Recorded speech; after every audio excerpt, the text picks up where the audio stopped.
Welcome into the Lantern Sports Basketball Preview Show. I'm your host, Casey Smith, and joining me as always is Gabe Burggraf. Ohio State, they were dropped from the rankings this week after back-to-back losses to then number one Purdue at home and Maryland on the road in College Park. Gabe, one of the storylines that come from that Purdue game last week was Zed Key leaving the game early with a shoulder sprain. Absolutely. Chris Holtmann said it was a shoulder injury that happened just before the first media timeout in that Purdue game. But the Buckeyes, despite not having him, contained Edey pretty well. A little bit of Eugene Brown. Felix Okpara had a couple blocks that turned into transition opportunities. We're going to have to see if they can do that against Minnesota and Rutgers coming up. You know, Cliff Amore, and Minnesota has their own big center that you're going to have to contend with, and hopefully for the Buckeyes, they don't want to see Felix Okpara get in foul trouble again. Right. Felix Okpara is coming off a career-high 30 minutes, and he was saying when we met with him just earlier this week that he had to get the ice bath, especially after playing such a physical matchup against Zach Edey in preparation for that Maryland game.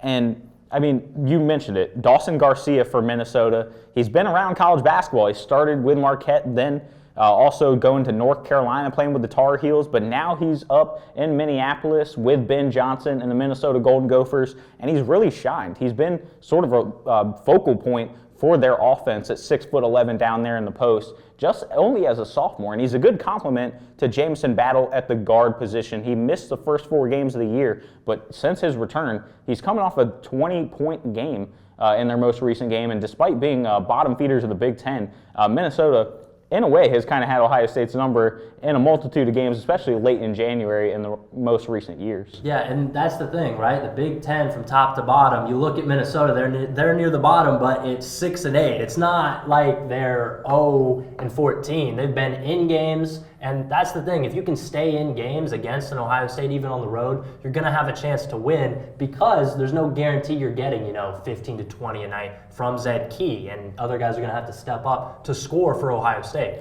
Right, and jumping ahead to Sunday, Ohio State, Chris Holtmann talked about sort of the weird scheduling of things. Ohio State's already playing Rutgers for the second time this year with a little bit of controversy in that first game at the Schottenstein Center, Gabe. Yeah, the Big Ten came out and said, Tanner Holden's shot went in, but after he came from out of bounds there at the end of that game. And Rutgers, all they needed to win was that one stop, you would think. Now, something else could have happened after that. But the Scarlet Knights will certainly have revenge on the mind for what happened there Sunday, because they're going to want to get a win, and the RAC is going to be an incredible place for the Buckeyes to have to go play without, their starting center. Felix Okpara, a freshman in that environment, is going to be something to watch. Right, and you kind of mentioned Felix, that matchup between him and Clifford Amore down there. I believe Amore has 42 blocks already this season, and he's been sort of a centerpiece for that Scarlet Knights offense to complement Cam Spencer and Caleb McConnell, 2 really physical, really feisty kind of guards there. One can score and one really focusing more on the defensive end,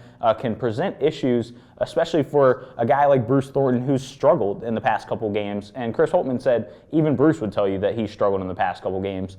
Ohio State, they're still getting Ice Likely back, who Chris Holtmann said wants to be a coach here soon. And Roddy Gale was talking about sort of Ice Likely's leadership. So maybe they'll be leaning on a guy in that tough environment at the Rutgers Athletic Center, a guy like Ice Likely to kind of rally the troops and really get them going for a big matchup this Sunday. Right, and the thing is, too, Bryce Sensabaugh has been scoring the ball. He's going to have to continue to do that. But these guys are freshmen. They haven't played in very many environments like this. So this, like you said earlier, it's going to be a big test for the Buckeyes to see if they can pull one out on the road. They're in the midst of Big Ten plays, the wear and tear of the season, maybe getting to some of the younger guys. They got to play 30 games before you get to the postseason potentially. So I'm excited to see what that matchup will present Sunday.